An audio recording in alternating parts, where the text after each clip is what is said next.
வணக்கம் நண்பர்களே. காவல்துறை பணியிலேயே மிக அதிக ஃபிட்னஸ் தேவைப்படுற ஒரு பதவி வந்து எஸ்ஐ, சப் இன்ஸ்பெக்டர் பதவி.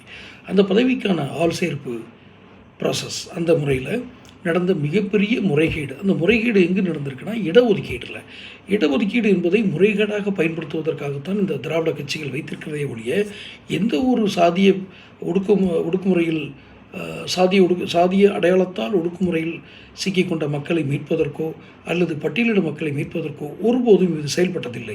காரணம், இவர்கள் அந்த இடஒதுக்கீடு என்ற ஒரு ஆயுதத்தை வைத்துக்கொண்டு சமூக நீதி என்ற போர்வையில் ஒளிந்து கொண்டு இவர்கள் லஞ்சம் வாங்கி கொண்டுதான் இந்த பதவிகளை நிரப்புகிறார்கள் என்பது பொதுவான செய்தி.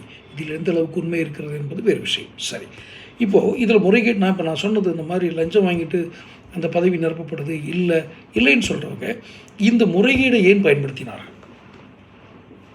அந்த இடஒதுக்கீடு அடிப்படையில் செயல்பட வேண்டிய முறைகேட்டினை செய்ததுனால்தான், அந்த முறைகேட்டை கண்டுபிடித்து சொன்னதுனால்தான் கல்பனா நாயக் கொலை செய்ய முயற்சிக்கப்பட்டிருக்கிறார். இது அந்த அம்மையாருடைய ஒரு கம்ப்ளைண்ட், புகார். 6 மாதங்கள் போலீஸ் அதை கிடப்பில் போட்டிருக்கிறது. காரணம் என்ன? நிமிடத்தில் இவர்கள் நினைத்தால் ஒரு நிமிடத்தில், ஒரு வினாடியில் ஒரு குற்றவாளியின் குரல் வழிகளை பிடிக்க இயலும். ஆனால் செய்ய மாட்டார்கள். ஏன்? ஒரு ஏடிஜிபிக்காக கூட இது செய்யலை. அவங்க ஏடிஜிபிக்காக ஏன் சொல்கிறேன்னா, இவங்க புகார் கொடுத்தது இவங்க துறை. ஆனால் இந்த போலீஸ் செலெக்ஷனில் இடஒதுக்கீடும் சமூக நீதியும் கழுத்தை நிறுத்தி கொல்லப்பட்டிருக்கிறது. உண்டா இல்லையா? ஏன் அப்போ ஏன் கோர்ட்டுக்கு போனாங்க? கோர்ட்டு சொன்னதுக்கப்புறம் இதை ஏன் மாற்றினாங்க? இதுக்கு முதலமைச்சர் விளக்கம் கொடுப்பாரா? ஸ்டாலின் விளக்கம் கொடுப்பாரா? ஒரு நாளும் செய்ய மாட்டார். பையன் கொடுப்பாரா? அவர் பையன் துணை முதலமைச்சர் கொடுப்பாரா? தலைமைச் செயலாளர் கொடுத்துருக்காரா?